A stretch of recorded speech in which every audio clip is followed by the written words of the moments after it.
Ito na po ang pinakaabangan na most updated version ng Honda Click 125 2024. At ngayong araw, ito naman po ang ating bibigyan ng walk-around review. Gaano nga ba kaganda ang Honda Click 125 na bago ngayong 2024 this year? Yan ang ating aalamin ngayon. Tara!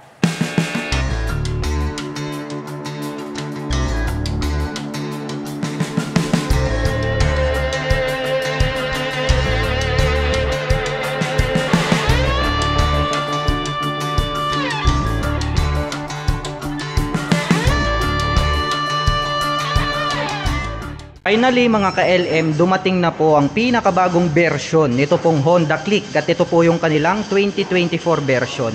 Ang ating pag-uusapan ngayon, unang-una is yung mga noticeable changes na makikita natin, yung mga binago rito sa bagong version. Ito pong kanilang Honda Click na 2024 is naka two-tone color combination na po siya.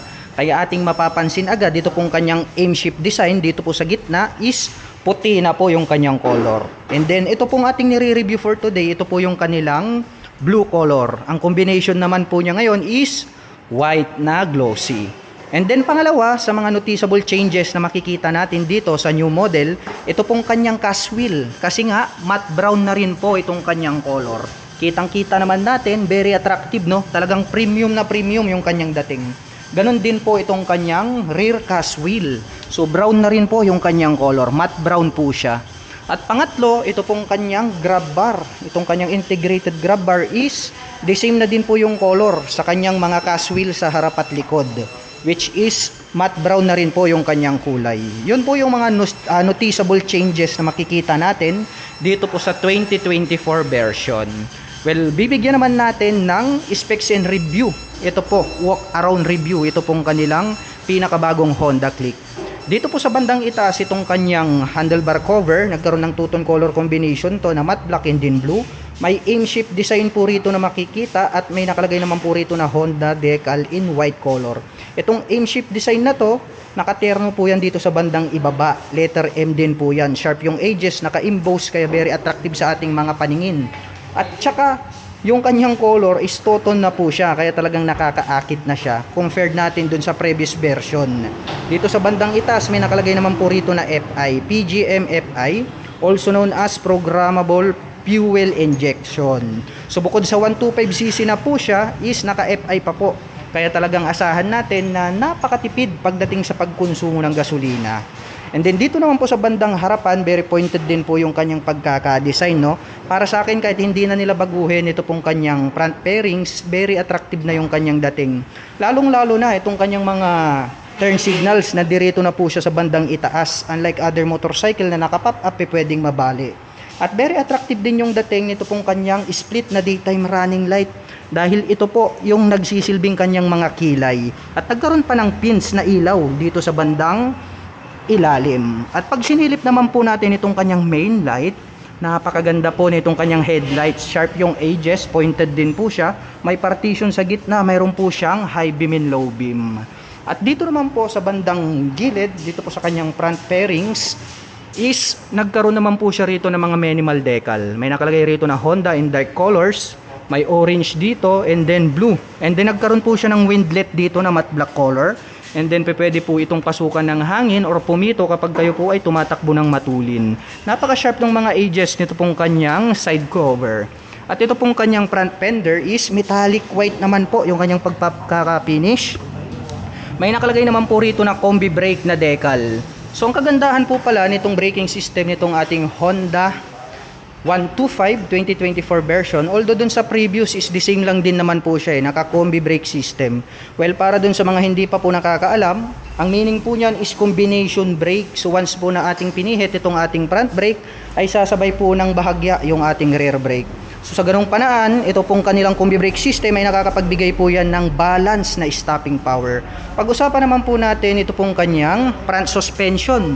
Ito po ay equipped with traditional telescopic fork. Matte black naman po yung kanyang kulay. Silipin naman natin itong kanyang single rotor disc brake, which is napakaganda kasi nga po wavy design na po siya. Along with Tokiko na brand, matte black po itong kanyang single pot caliper. At gaya ng sabi ko sa inyo, ang pagbabago, yung noticeable changes na makikita natin dito is yung color po nitong kanyang cast wheel. dahil nga po ito po ay matte brown na.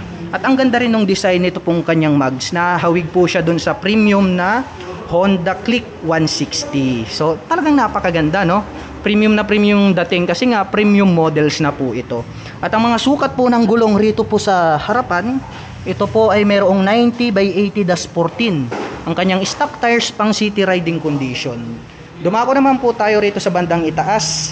Silipin naman natin itong kanyang fully digital meter panel display. So ang kagandahan niyan mga ka-LM, naka fully digital na to. Unlike other motorcycle na 125cc is naka semi digital meter panel meter. So yun po yung advantage nito. Sa bandang itaas, meron po tayo rito mga light indicators. May 2 button selector tayo rito sa bandang ibaba. May nakalagay naman po rito na Honda logo. Pagdating naman po sa mga button selector, meron po tayo rito high beam and low beam. Ang kanyang horn nasa bandang gitna. Turn signal selector at nandito naman po itong kanyang rear brake. At ang atin pong bagong Honda Click 125 ay mayroon pong 769mm na seat height. At ngayon naman ay susubukan nating sakyan para malaman natin kung gaano nga ba ito kataas. By the way mga ka-LM, ang aking height is just around 5'6". Kahit na naka-center stand po ito, ay flat-footed tayo rito. Kaya masasabi ko na very comfortable ito para sa mga tulad ko na 5'6" in height. Dito naman po sa kabila, mayroon naman po tayo ritong electric starter. Nandito naman po itong kanyang front brake. Dumako naman po tayo rito sa kanyang ignition. Ito po ay equipped with mechanical key. Mayroon na rin po siya ritong shutter lock key for safety purposes. At ang kagandahan nito, included na rin po rito yung kanyang seat opener. Unlike other motorcycle na sususuwian mo pa rito sa bandang dulo. So ang kagandahan niyan, less hassle free na rin po siya. Dito naman po sa kanyang right pocket, no? Medyo malalim din. Marami din tayong mailalagay rito ng mga coins. At sa kabila naman po, buksan naman po natin itong kanyang right side pocket. So press lang po natin siya. Ayan, nagbukas. Medyo may kalaliman. So kasyang-kasya po rito yung ating mga mobile phones. At ang kagandahan niyan is mayroon na rin po siya ritong USB ready, which is maglalagay na lang po kayo ng cable. Pwede na po kayong mag-charge ng inyong mga mobile phones or gadgets. Ang kagandahan naman niyan, ito talagang gustong-gusto to ng mga kababayan natin na mahilig mag-long rides. Dahil nga po nating to worry about kapag malulobat na yung inyong mga gadgets. Dahil pwede nyo siyang i-recharge anytime, anywhere. Well, balik naman po tayo rito sa bandang gitna. Meron po siya ritong additional hook na kung saan ay pwede nating pagsabitan ng mga plastic bags. Ang alam ko, ang maximum capacity nito is 1 kilogram. At bukod dyan, ang kagandahan kasi nitong mga scooter is mayroon po talaga silang malalawak na footboard. Ngayon naman ay subukan nating sakyan. Sukatin naman natin. Ayan. Talagang spacious itong kanyang footboard mga ka-LM. Malaya po nating maigagalaw itong ating mga paa. Kaya pagdating sa mga long riding situation, no, very comfortable yung riding. And then yung seating position kasi nitong Honda Click is naka-upright po siya. Well, baba muna tayo. Dito naman po sa kanyang side profile is nagkaroon naman po siya rito na napakalaking decal. So iba na rin yung kanyang decal compared natin dun sa previous model. May nakalagay po rito na liquid cooled. Isa pala sa mga pinaka main advantage nitong ating Honda Click is yung kanyang cooling system. Dahil nga po ito ay naka liquid cooling system. So siya lang po yung bukod tangi na 125cc na mayroong ganyang cooling system. Ang advantage naman yan ay pwede po natin siyang ibabad maghapon magdamag. At maaasahan natin na talagang hindi siya titirik pagdating sa mga malalayong biyahe. Balik tayo rito sa kanyang side cover. May makikita naman po tayo rito na nakalagay na Click yung kanyang model name. May lining po rito na gold. And then white color po yung kanyang background na decal. At dito naman po sa bandang ibaba, nandirito naman po itong kanyang side stand. At ang kagandahan niya, na-equip na rin po yan ng side stand engine cut-off switch. Ang advantage naman yan, once po na naka-engage yung kanyang side stand ay hindi na po mag-ooperate or mag-o-open or tatakbo itong ating scooter. Sa ganung paraan ay maiiwasan po natin na madisgrasya dulot po ng naka-engage na side stand. At mayroon po itong center stand. So rounded shape naman po siya na metal.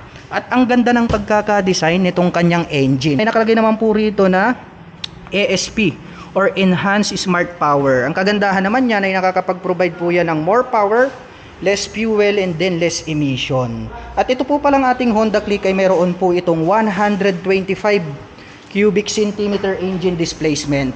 Naka single cylinder, single overhead cam, 4-stroke at 4-valve. At nakakapagbigay naman po ito ng maximum power na 8.2 kW at 8,500 RPM. Habang nakakapagbigay naman po ito ng maximum torque na 10.8 Nm at 5,000 RPM. So talagang napakalakas na, no, para sa isang 125cc na scooter. At ito pong kanyang integrated dito na grab bar, napakahaba, very thick, very durable. Kaya asahan natin talagang sturdy feels yung kanyang dating. At ito pong kanyang upuan, napakalapad din, no. At ang kagandahan niyang comfortability nandirito, napakalambot. Yung kanyang stitches, sakto lang, yung pagkakatahi durable. Silipin naman po natin ito pong kanyang underseat compartment. Malawak din, ha. Marami na din po tayo ritong mailalagay na mga personal belongings. Anyway mga ka-LM, ito po pala ay mayroong 18 liters na underseat compartment. Talagang napakaganda nitong kanilang Honda Click 125 2024 version. At pagdating naman po sa kanyang fuel tank capacity, ito po ay mayroong 5.5 liters. At included na rin po yan dito po under the seat. Kaya pag tayo po ay magpapagas, kailangan po talaga nating magbukas ng ating upuan. Silipin naman po natin itong kanyang taillight. Pointed din yung pagkaka-design. Very attractive, no? Napakalaki. Very visible talaga yan day or night time. At nandirito naman po itong kanyang mga turn signals. LED na rin po siya. Yan po yung kanyang advantage. Lahat po ng kanyang lighting system is naka-LED na po siya. Itong part na to na naka-emboss, ito po yung kanyang taillight. May added reflector light na sa gitna. At sa ibaba ay may nakalagay po rito na Honda decal. Ito pong kanyang rear fender. Ito po yung kanyang nagsisilbing plate holder. At pagdating naman po sa kanyang rear suspension, naka-single shock absorber lang daw itong Honda Click. Bakit daw hindi dual shock? Actually, 125cc lang po kasi siya. And then, yan pong single shock na yan, kaya pong bumuhat niyan ng maximum capacity na 100 kilograms. Kaya hindi naman po nila yan ilalagay kung mayroon niyang disadvantage. At pagdating naman po rito sa kanyang preno dito sa likuran, ito po ay equipped with mechanical trailing or yung tinatawag po nila na drum brake. Mapunta naman tayo rito po sa kabila. Ito pong kanyang mga gulong, napakakapal din, no? Unlike dun sa previous model, yung version 1. So ito mas makapal na po siya. May sukat naman po itong 100 by 80-14. Yun, so mas malaki na siya compared natin dun sa version 1. At ito pong kanyang stock pipe, napaka-forma din, no, para siyang machine gun. Nagkaroon naman po siya ng two-tone color combination. Itong kanyang heat protection guard dito is matte black, nagkaroon ng butas rito sa gitna hanggang dun sa baba. Itong kanyang tip is metallic silver, kaya very attractive. Mayroon naman po itong single exhaust. At nandirito naman po itong kanyang cover para sa kanyang radiator. So masasabi ko overall, pagdating po sa kanyang appearance is talagang maporma. At napakaganda talaga ng dating nitong kanilang Honda Click 125. Kaya talagang unbeatable to pagdating po sa mga 125cc. At ang presyo po pala nitong ating Honda Click 125 2024 version, ito po yung kanilang special edition. Ito po ay nagkakahalaga ng 83,900 pesos. At para naman po sa mga kababayan natin na nakapanood ng video na ito at interesado pong maglabas ng pinakabagong Honda Click 125 2024 version, ay maaari nyo po silang puntahan at bisitahin. Dito po yan sa Honda Wing, San Fabian, Pangasinan branch. At para naman po sa mga gustong magpunta rito, ang kanila pong operation time is starting 8:30 AM until 5:30 PM from Monday to Saturday.